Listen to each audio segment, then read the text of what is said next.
That's right. And, in Europe, we've got ourselves into this position where almost the entire continent is reliant on Russia's gas supply. And up until now, the Russians have been pretty careful about making sure that at least Northwest Europe, the big investors, get a good, clean supply of gas from them, and it's kind of never been interrupted over the years that we've relied upon them.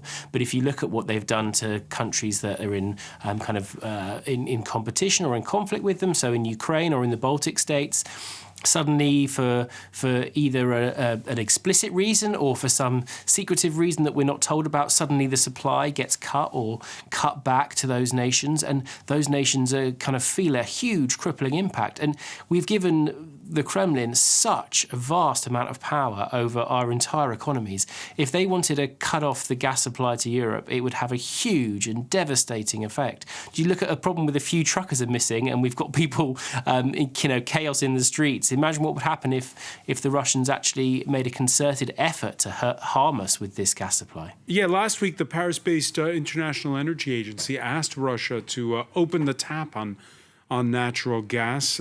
John Henley, the implicit statement, which wasn't said openly, was that this was a way to pressure so that they'd open that Nord Stream 2 gas pipeline. That's to bypass Ukraine. When Nico talks about Russia being the one that's applying the pressure, how much of it is down to that?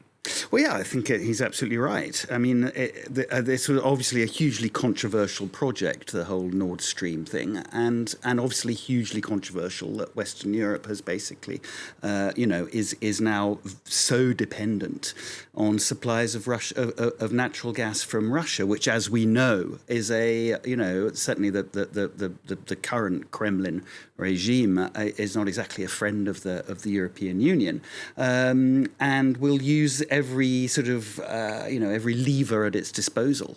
And we had this Friday the Hungarians welcoming the arrival of Russian gas via a southern route. So yeah, it's. I mean, the politics of energy are clearly going to be a huge, a huge debate and potentially a massive problem over the coming decades, without a shadow of doubt. And it's not just Europe, as Vivienne Walt was saying, facing an energy crisis at the outset of winter. China's top state-owned energy companies have been ordered this Friday to keep fuel supplies running at all costs. Skyrocketing post-pandemic orders at factories, coupled with a drop in coal supplies, have sparked rolling blackouts in many places in China, like in Shenyang, that's northeast of Beijing. 先是买了一个这个逆变器，就能连上那个啥的，连上那个就是电瓶车呀或者啥的，能转化成这个电，你知道变成48伏，就变成220伏电，整成电压，完了连上我们那个消面锅，这是一样的。完了我又买2个这个充电这种灯，因为它没有亮啊，买2个充电灯，对，所以说有影响，但也影响不了哪去，对。Right, so that restaurant owner trying his best to keep the lights on in his establishment there, Vivienne. It's impacting China, but you could say this is the whole world's problem, since yes, after all, they're making the stuff that we buy. Exactly. I mean, China is overwhelmingly the world's factory. It's where, everything that we buy and use daily comes from. And certainly, it's hard to find a single ingredient item in your closet or your kitchen that doesn't have something in it from China. The idea that Chinese factories would not be able to cope with that kind of global demand is very unsettling. It potentially has a massive ripple effect globally.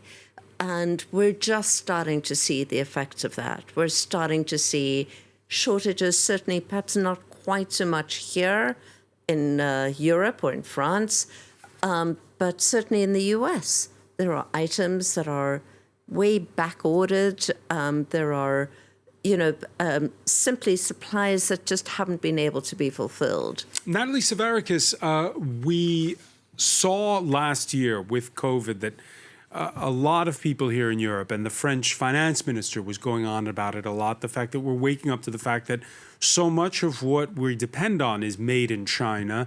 I know where you are in Greece, it's a country that before the pandemic enjoyed increasingly close ties with Beijing. Has the conversation changed now? Well, in Greece, especially with the arrival of the Greek Prime Minister, Conservative government, Kyriakos Mitsotakis, there's kind of an entire shift, you feel. What we're talking is a person, like they're investing, for example, in a lot of renewable energy sources, like all of a sudden Greece is aligned with European targets. Also, what he's interestingly very doing, and we're probably going to discuss this later, is how he's focusing on regional alliances and kind of like focusing on the energy that will come out of the reservoirs of the Eastern Mediterranean, and trying to build pipelines there with other regional players, etc.